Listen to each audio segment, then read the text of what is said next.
દિયોદર મધ્યસ્થ માંગણીની જાહેર મીટિંગમાં ઉપસ્થિત આ વિસ્તારના મોભી અને મારા દાદાશ્રી ગુજરાત વિધાનસભાના પૂર્વ અધ્યક્ષ શ્રી ગુમાનસિંહજી બાપુ સાહેબ આપણી વચ્ચે ઉપસ્થિત છે, ત્યારે તાલુકામાંથી આજુબાજુ જિલ્લામાંથી પધારેલ સૌ આગેવાનો, કોંગ્રેસ તાલુકાથી પધારેલ સૌ આગેવાનો, ભીલડી તાલુકાથી પધારેલ સૌ આગેવાનો, લાખણી તાલુકાથી પધારેલ આગેવાનો, આજુબાજુથી પધારેલ સર્વ વડીલો આગેવાનોનો હું ગિરિરાજસિંહ વાઘેલા આપ સૌને હૃદયથી કોટી કોટી વંદન કરીને આવકારું છું। જેમ આપ સૌ જાણો છો એમ અનેક વર્ષોથી આપણી માંગણી અને વિનંતી હતી સરકાર પાસે કે આપણો દિયોદર ઓગળ જિલ્લા તરીકે જાહેર થાય અને આ લોકોની, આ વિસ્તારના લોકોની સુખાકારીમાં ઉમેરો થાય અને ભૌગોલિક પરિસ્થિતિ જોતા દિયોદર જ્યારે મધ્યસ્થમાં આવેલું હોય ત્યારે આપણી માંગણી એ વ્યાજબી માંગણી હતી અને 2018માં જ્યારે ગુજરાતના પૂર્વ મુખ્યમંત્રી શ્રી રૂપાણી સાહેબ જ્યારે પધાર્યા હતા ત્યારે આપણે એની શરૂઆત કરી તેને છેલ્લા 6 વર્ષથી દિયોદર જિલ્લો બને એની માટે આપણે સૌએ માંગણી કરી।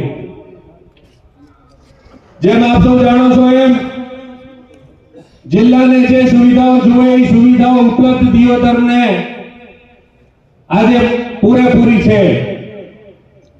દિયોદરમાં રેફરલ હોસ્પિટલ જોઈતું હોય તો છે, દિયોદરમાં 220 kV સબસ્ટેશન છે, દિયોદરમાં અતિ આધુનિક બસ ડેપો છે, દિયોદરમાં તમામ સરકારી કચેરીઓ, મામલતદાર ઓફિસ હોય, પ્રાંત ઓફિસ હોય, તાલુકા પંચાયત હોય।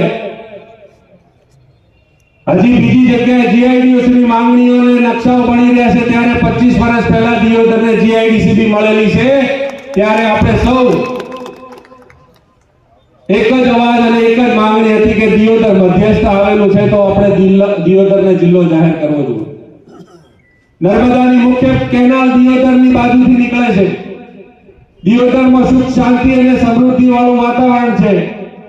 બહારના કોઈ બી સરકારી કર્મચારીઓ આજુબાજુ નોકરી કરતા હોય એ બી દિયોદરમાં આવીને રહેવા માટે વિચાર કરતા હોય છે કે ના ભલે નોકરી આજુબાજુ ક્યાંય બી કરીએ પણ રહેવા માટે દિયોદર વ્યાજબી છે।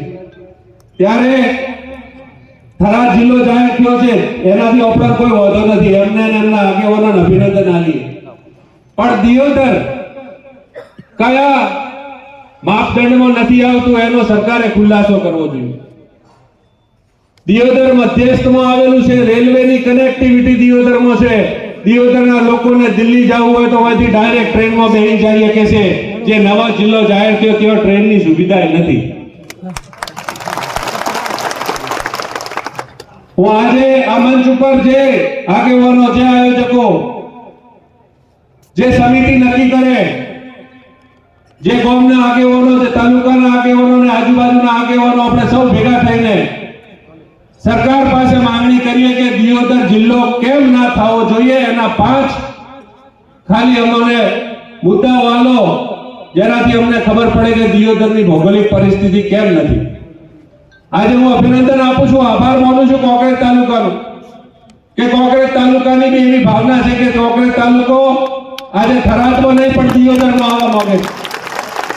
હું આભાર માનું છું ધોલેરાના ધારાસભ્ય માવજીભાઈ દેસાઈનો કે માવજીભાઈએ ગઈકાલે એવું કીધું કે વર્ષોથી આ માંગણી હતી ને દિયોદર ઓગળ જિલ્લો થવો જોઈતો હતો અને દિયોદર ઓગળ જિલ્લો થાવ તો ભીલડી નહીં તાલુકો મળોત, ભીલડી થાવ, કોંગ્રેસ થાવ, દિયોદર થાવ, લાખણી થાવ, વાવ થાવ, થરાદ થાવ, આ તમામ વિસ્તારનો વચ્ચેનો સેન્ટર એટલે દિયોદર થતું, પણ આપણી અવગણના કરવામાં આવી છે।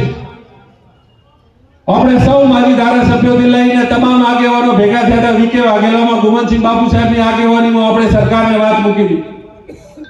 જ્યારે ભૂપેન્દ્રસિંહજી ચુડાસમા રેવન્યુ મિનિસ્ટર હતા, દરબારગઢમાં આવ્યા હતા, ત્યારે બાપુ સાહેબે આખી ફાઇલ આલી હતી। ત્યારે મહેતા સાહેબ રેવન્યુ સચિવ હતા, એમને આપણને પત્ર ગ્રામ પંચાયતમાં આલીને લેખિત આલ્યો હતો। કલેક્ટર સાહેબે આપણને લેખિત જવાબ આલ્યો હતો। એટલે આપણી માંગણીઓ તમામ સંસ્થાઓની વ્યાજબી છે। એ આ વિસ્તારની જનતાનો અન્યાય થયો છે એ કતઈ ચલાઈ લેવામાં નહીં આવે એ આ વાતની વિનંતી પત્રકારોના માધ્યમથી અમે કરવા માંગુ છું. આપ સૌને વિનંતી કરું છું કે આમાં આપણે લડાઈ લડવી પડશે. ભેગા થવાથી, વિરોધ કરવાથી આપણે આજુબાજુના તમામ તાલુકાને બી ભેગા લેવા પડશે. આપણે એમની સંસ્થાઓને બી ભેગા લેવી પડશે. આપણે તમામ પક્ષ પાર્ટીઓને એક કરીને આપણે સૌએ ભેગા થઈને કોંગ્રેસ હોય, ભાજપ હોય કે બીજી કોઈ બી પાર્ટી હોય, આપણા બનાસકાંઠાને દિયોદરને જિલ્લો મળે એની માટે કરીને જો પ્રયત્ન થશે તો બાબુ સાહેબે એમ કીધું એમ નોટિફિકેશન હજી જાહેર થયું નથી.